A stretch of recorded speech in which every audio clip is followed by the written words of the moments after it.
Olá, eu sou Thaís Dávila e está começando a Granja na TV, sua conexão diária com o agronegócio.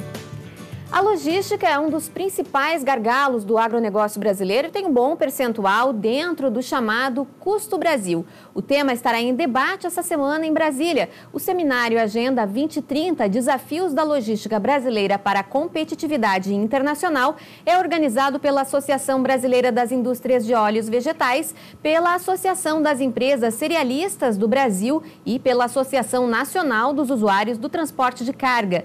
Déficit de armazenagem, competitividade das hidrovias e portos, gargalos e demandas dos modais são outros temas que serão debatidos. Ao final do evento, as lideranças deverão entregar às autoridades a Carta Brasil 2030, com um posicionamento sobre a logística brasileira.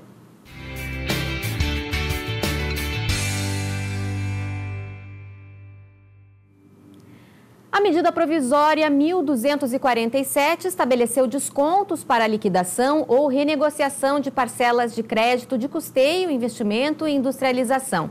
A medida, no entanto, foi considerada insuficiente pelos produtores gaúchos. Para amanhã, o movimento SOS Agro organiza um tratoraço para expor suas demandas. Vamos conversar agora com Marília Terra Lopes, presidente do Sindicato Rural de Barra do Ribeiro e uma das coordenadoras do SOS Agro RS. Marília, seja bem-vinda. Nesse começo aí, quais são os principais objetivos do movimento? A medida provisória não foi suficiente? Primeiro, gostaria de agradecer a oportunidade, e dizer que a gente tem tido apoio de bastante parte, de todo o Estado e todo o Brasil, e que realmente como está redigida a medida provisória, ela não ajuda quase ninguém. O que está falando na mídia, o governo está falando na mídia, não é o que na realidade essa medida provisória, sem os decretos, o texto como saiu, ele não traz os anseios que a gente está buscando. O que a gente vê nas manifestações aí dos participantes desse movimento, que já reuniu milhares de pessoas em outras duas oportunidades, Marília? O que a gente vê é que a medida provisória, ela deixou bem claro quem não tem direito, mas quem tem direito ainda ficou um pouco complicado de entender. E essa tratativa aí relacionada aos decretos, ela depende também do Senado, da Câmara. Como é que está essa questão política relacionada a uma solução para os produtores gaúchos atingidos pelas cheias? Sim, tem um primeiro passo, que tem as emendas que podem ser feitas na medida provisória, certo? Então, a gente tem estado em contato com os deputados federais, a Federação da Agricultura e dos produtores, e a Farsul e a FETAG, dos trabalhadores rurais, têm estado em contato com as instituições financeiras para entender realmente o texto, as vírgulas, como tu falou, não se entende quem pode, porque, vou dar um exemplo, no texto principal ali, diz assim, que os produtores do Proagro, que acessaram o seguro, não terão direito. Certo? A maioria, obviamente, que acessou e foi rechaçado, e ainda o que pagou não paga nem 20% do seguro, certo? E o que se entende, então? Quem acessou o seguro não tem, não tem possibilidade de acessar esse crédito, e quem não acessou, por consequência, quer dizer que não precisa, vamos dizer assim, sabe? Se a gente vai pegar o texto como um todo, além do que de pedir laudos para a Emater, vamos dizer, de todos, e formar conselhos nos municípios. Isso quer dizer assim, ou que sejam dados, e sejam avaliados pelos conselhos municipais. Muitas cidades têm os conselhos, mas não são ativos, não tem material humano para fazer isso. E como é que tu vai fazer um laudo também por propriedade de alguma coisa que aconteceu 90, 100 dias atrás? Então, está muito complicado como acessar, Foi escrito de uma forma para poucas pessoas terem acesso. Então, a gente depende muito dessas emendas para esta medida provisória, certo? E, então, aos decretos também, gente tem que estudar e ver que é o Estado. Isso é alguma coisa da nova. Bom, eu queria falar um pouquinho, está tendo um corte aí na ligação com a Marília, mas vamos ver se a gente consegue prosseguir. Queria falar um pouquinho sobre a riqueza desse movimento SOS Agro, que nasceu da iniciativa dos próprios produtores, sem uma entidade, sem uma questão partidária, sem nenhuma organização externa, digamos assim, os produtores indignados com a falta de uma solução, especialmente esses produtores atingidos pelas enchentes, se mobilizaram e já fizeram 2 grandes eventos, né, Marília? Como é que surgiu essa organização e de que forma vocês estão conseguindo se organizar para mais um evento grandioso? Bem, assim, então é desse anseio, né? Num primeiro momento foi combinado que ia se esperar, porque tinha uma emergência, né? Uma urgência em salvar vidas, certo? Ali no primeiro momento dos acontecimentos. E foi dito, então, nós começou pela Graziele e pelo Lucas, né? E foi começado em prefeituras, nos sindicatos, para pedir ofícios, porque no dia 7 de maio, a Farsul fez uma reunião com o ministro Fávaro, certo? E ali já foi prorrogado os custeios, então, para o pagamento para o dia 15 de agosto. E dentro disso, os iniciantes, né, do movimento fizeram um ofício, então, pedindo para prefeituras, sindicatos, Câmara de Vereadores, enfim, de apoio ao pleito, né, às medidas do pleito da Farsul e FETAG, que são 2 anos de carência, 15 anos para pagar e 3% de juros ao ano e anistia para quem perdeu tudo, certo? Isso é a carta principal. E que não veio, apesar deles terem dito, terem feito várias reuniões com a gente, o governo federal, não foi o que veio e o que foi prometido, inclusive em Rio Pardo, né? No último evento que a gente teve no dia 19 de julho. Falando dos eventos, então, quando fechou os 60 dias, né, a gente fez o primeiro evento, que foi no dia 4 de julho. O que eu vejo, e neste evento nós tivemos 6 mil pessoas, desculpa, 6 mil pessoas. O que eu vejo que foi nossas grandes conquistas perante a outros anos, outros acontecimentos climáticos desses, né? Até, então, dia 4 de julho, ninguém, ou não se falava, já não se falava mais do Rio Grande do Sul, né, em Brasília.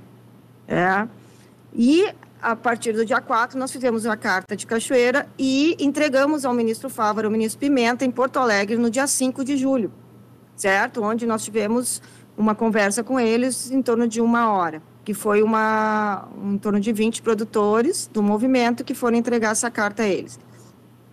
A partir desse momento, até o ministro Fávaro nos disse, não adianta, em 10 dias a gente não vai ter a resposta. E como dizendo, né, não adianta vocês continuarem. Vamos dizer assim, instigando a população. O que nós dissemos? Ok, nós não vamos instigar, a gente entende do prazo, mas a gente vai continuar, né, com o Grupo Unido. E a nossa manifestação, que foi organizada para daqui a 15 dias, 10 dias, vai acontecer, certo? Nós vamos nos reunir de novo e vamos, dentro da lei e da ordem, pedir, né, continuar pressionando dentro da lei. Então, o primeiro evento lá em Cachoeira, todos os políticos tiveram a oportunidade de falar, contar o que fizeram, né, e como é que estava a situação. No segundo evento, por vontade dos produtores, a ideia era os produtores falarem. E lá em Rio Pardo nós tivemos em torno de 12 mil pessoas, né, e foi dado voz para os produtores, foi contado a história, né, de cada setor que foi atingido. A gente teve um produtor que falou de suínos e a cadeia leiteira, outro falou do gado de corte, dos hortifrutigranjeiros, suínos e leite, né, foi falado pelo seu Telmo. Então, a gente trouxe a realidade ali, né, para as pessoas e para o Brasil, porque esse evento também foi televisionado, tanto quanto o evento de Cachoeira. Sim. O ministro Fávaro, ele entrou online ali e prometeu a medida provisória até o dia 30 de julho, já veio dia 31, né? E como disse, não foi o que eles conversaram com a gente nas reuniões. A gente percebe uma preocupação do governo federal em dar uma resposta, não a resposta adequada, mas tem dado dentro da expectativa aí as respostas que os produtores pedem, mas não a resposta que o produtor precisa. Essa é a questão, né, Marília? E eu queria que você destacasse também esse protagonismo aí da organização. Eu acompanho nos grupos de WhatsApp, nas redes sociais, o pessoal está com sangue no olho mesmo, mas de uma forma muito ordeira se organizando para fazer essa presença, a população sentir a presença do produtor rural nessa organização que está prevista para amanhã, quinta-feira, ao longo do dia em Porto Alegre, inclusive com centenas de tratores já preparados na beira da estrada para chegar até aqui. Isso, a gente acredita que o público vai ser maior do que os 2 eventos em Porto Alegre, ou em torno da mesma quantia de pessoas que nós tivemos em Rio Pardo, porque, como a gente está falando, as condições financeiras estão muito difíceis, e o ano safra está começando, então tem gente que não conseguiu pagar os seus custeios e não tem dinheiro para fazer a próxima safra. Certo? A gente está conclamando ao Brasil que nos ajude, porque uma das respostas, quando a gente pede para o ministro, mas tem que ver como é que a gente vai fazer, porque se a gente der para vocês, os outros estados vão pedir. Então, a gente está pedindo o apoio de todos os estados, que digam assim, e a gente entende, isso é uma tragédia que nunca aconteceu no Brasil, com certeza, e talvez no mundo tenha poucos lugares que uma região tenha sido toda devastada. Né? Então, aquela conversa, falam com a gente uma coisa, falam com o Brasil outra, e no fim as coisas não acontecem. O que a gente diz em torno, então, as regras do movimento é para ser apartidário não é que não se fale em política, porque o que a gente está fazendo é política, certo? Sim. Mas não tem uma bandeira de um partido ou contra outro partido, a favor de uma pessoa contra outra pessoa. Nós estamos todos reunidos, não interessa se somos gremistas ou colorados, certo? Pelo produtor rural.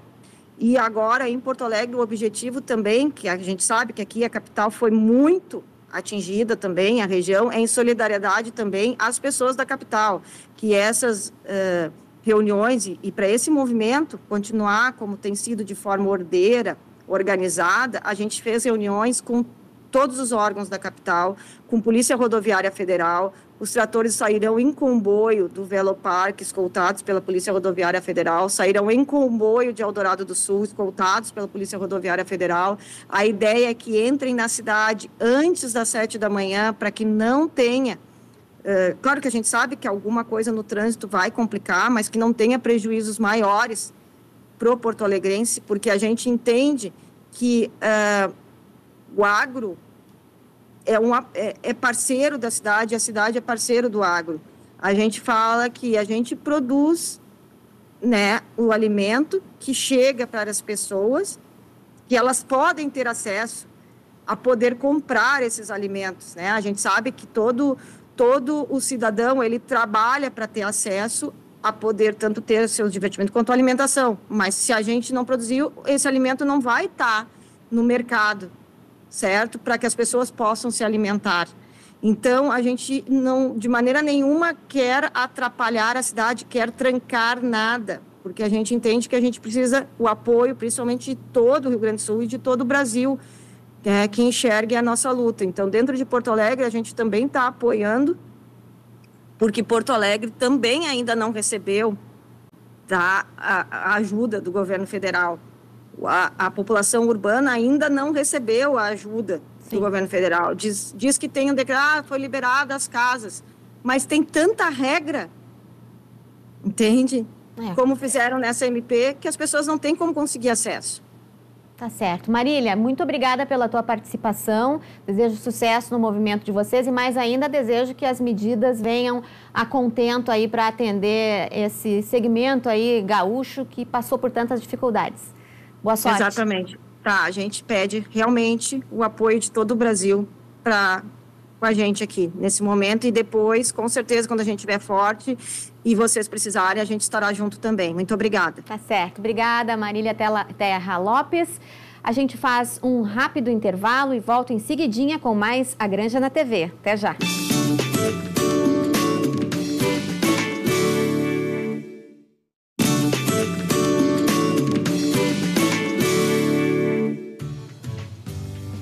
Estamos de volta com o programa A Granja na TV.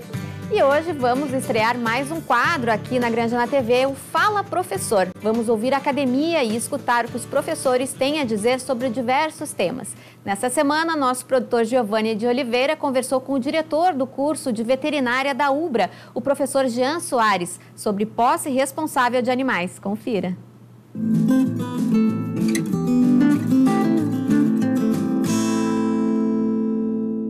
Olá! No Fala Professor de hoje vamos conversar sobre a posse responsável dos animais. E para tratar do assunto, eu estou aqui com o coordenador do curso de veterinária da UBRA, o professor Jean Soares. Tudo bem, professor? Tudo bem. Professor, então para começar, pode explicar para a gente um pouco melhor o conceito mesmo de posse responsável? Bom, a posse responsável nada mais é do que a responsabilidade, né? Responsabilizar quem tem a posse dos animais, tá? Esse é um tema super importante, mas é muito pouco abordado para o tamanho da sua relevância, né? Então, regulamentar e fiscalizar a posse é um tema, né, que cada vez mais deve ser mais abordado para garantir uma saúde, né, e um uso ético dos animais. E a gente fala muito sobre essa questão da posse, principalmente quando se trata de pets. Nessa questão dos animais do campo, né, a gente está aqui com as ovelhas, como é que funciona e como é que está sendo essa fiscalização que o senhor fala? Bom, nós estamos aqui no curso de Medicina Veterinária, a gente tem um hospital veterinário que atende a parte de grandes também, né? O conceito em pets também é muito mais amplo, muito mais abordado, mas a gente recebe muitos animais aqui de produção considerado animais pets, tá? Ovelhas, cabritos, equinos mesmo, né? E que muitas vezes a gente vê que as pessoas não têm os devidos cuidados com esses animais, tá? Então não tem cuidado com a alimentação adequada, né? Muitas vezes as pessoas não sabem o tempo de vida daquele animal, né? Então quanto tempo vai durar esse animal? Um equino, por exemplo, dura 25, 30 anos, né? Então a pessoa tem essa disponibilidade de tempo para ficar com esse animal, né? As ovelhas também, cada vez mais crescendo por ser um animal de porte menor, as pessoas muitas vezes acham que pode ter no pátio de casa, né? E aí se pergunta, esse pátio ele é grande o suficiente para ter ovelhas, né?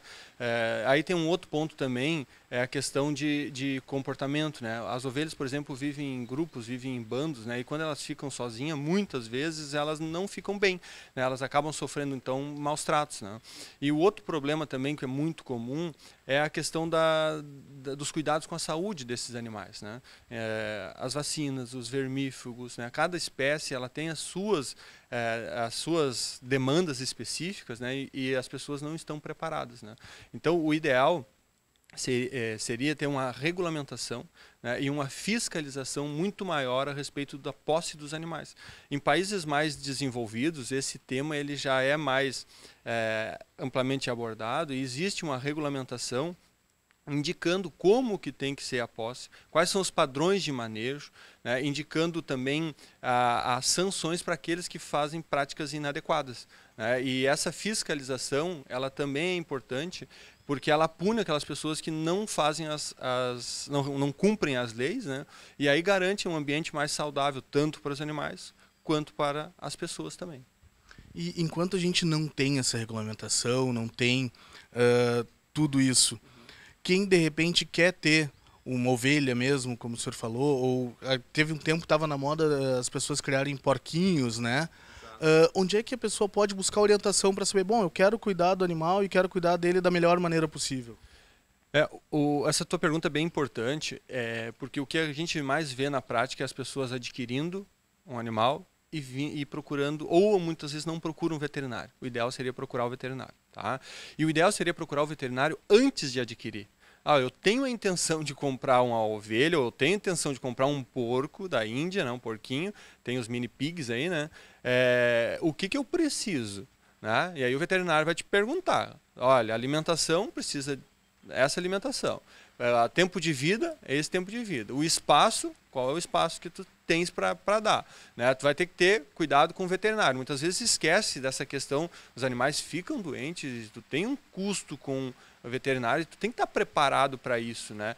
Tanto os animais pet, né, quanto os animais de produção, né? Então tu tem que estar prevendo esse custo, né, com a saúde, com o veterinário, né, e também com a questão do ambiente. Não adianta chegar e largar lá o animal no pátio sem estar o ambiente preparado, né? É necessário fazer um enriquecimento ambiental, preparar o lugar para que aquele animal fique melhor ambientado ali e assim diminua o estresse dele e diminua os problemas de saúde, né?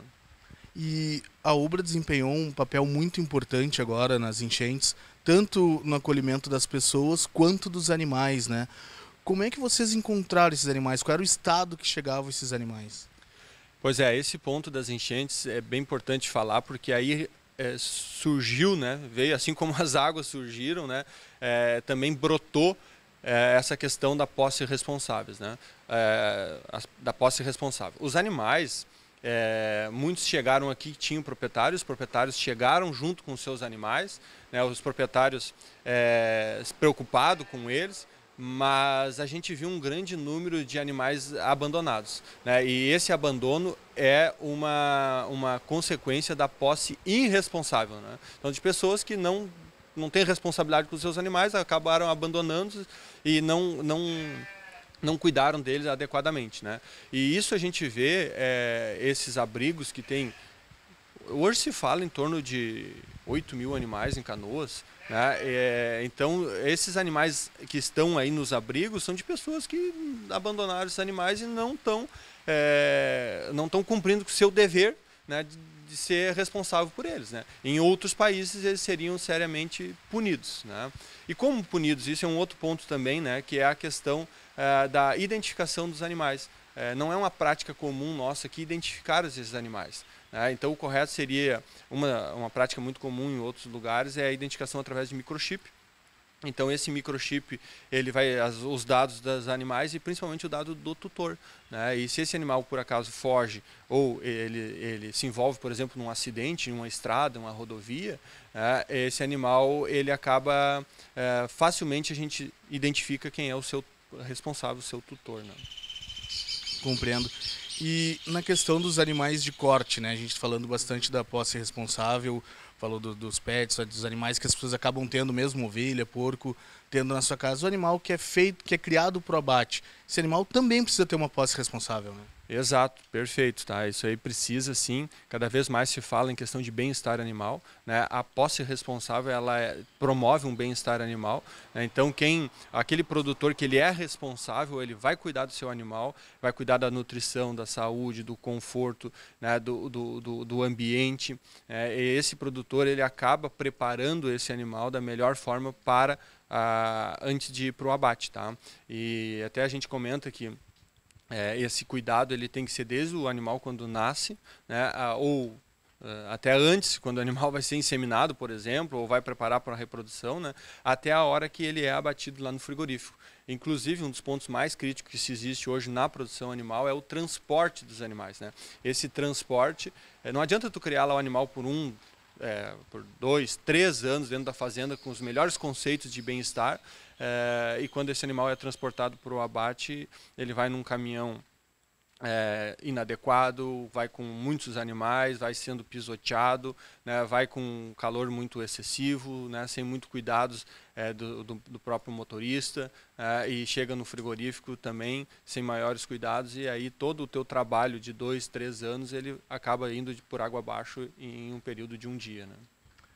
Mas em geral, me parece que o produtor, né, ele já tem mais esse cuidado, né, do que, de repente, quem tem o animal no campo, na cidade, né? Não, sem dúvida. A conscientização do produtor do campo, ele naturalmente ele já tem um cuidado muito maior, né? Claro que hoje o que falta aí é uma questão de certificação, de regulamentação, né? É óbvio também que a gente tem alguns produtores que acabam não fazendo, né? E aí não são punidos porque a gente não tem essa questão regulamentada e a fiscalização, né? Mas de uma forma geral, assim, a grande maioria dos produtores tem um cuidado especial com seus animais, muito porque esses animais também são a sua fonte de renda, né? E se eles não tiverem esse cuidado, acaba prejudicando a sua fonte de renda, né? Então os produtores produtores sim têm uma consciência muito grande, né? E a gente tem, como veterinários e técnicos, né, a gente recomenda que esse cuidado seja tanto no campo quanto na cidade, né? Aqui em Canoas, por exemplo, agora com as enchentes, a gente viu um grande número, principalmente de equinos, né, sendo criados na cidade ou na periferia da cidade, né? E aí o questionamento é, esses animais estão em ambiente adequado? Como é que está esse local, né? Os animais estão bem, né? Então, isso também a gente quer trabalhar e discutir muito melhor essa posse, né, de uma forma geral, de uma forma muito mais ampla, né? Pois é, a questão do equino na cidade mesmo. O próprio asfalto é prejudicial para o casco, né? Depende de uma forma geral, não é natural, né? Então vai depender muito, e aí o seu responsável ele tem que ter muito cuidado, né, com os cascos dos seus animais, ele tem que cuidar com o seu ferrajamento, ele tem que ter um cuidado especial, né? Não que ele não possa utilizar, ele pode, mas tem que ter um cuidado melhor, né? Então, e aí também a gente vê muitas pessoas despreparadas, né? Às vezes pega ou adquire um animal no ímpeto, na força, né? na força não, na vontade ali, mas não está preparado para ter aquele animal, não sabe os cuidados necessários, né? E muitas vezes os animais acabam sofrendo. Por isso que a gente fala que a posse responsável ela beneficia muito a saúde do animal e do ambiente como um todo, né? Perfeito, professor, muito obrigado. Eu sou o Giovanni de Oliveira, esse é o Fala Professor, volto contigo no estúdio, Thaís. Esse é um tema bastante importante. Obrigada, Giovanni. O programa Granja na TV fica por aqui. A gente volta amanhã. Até lá.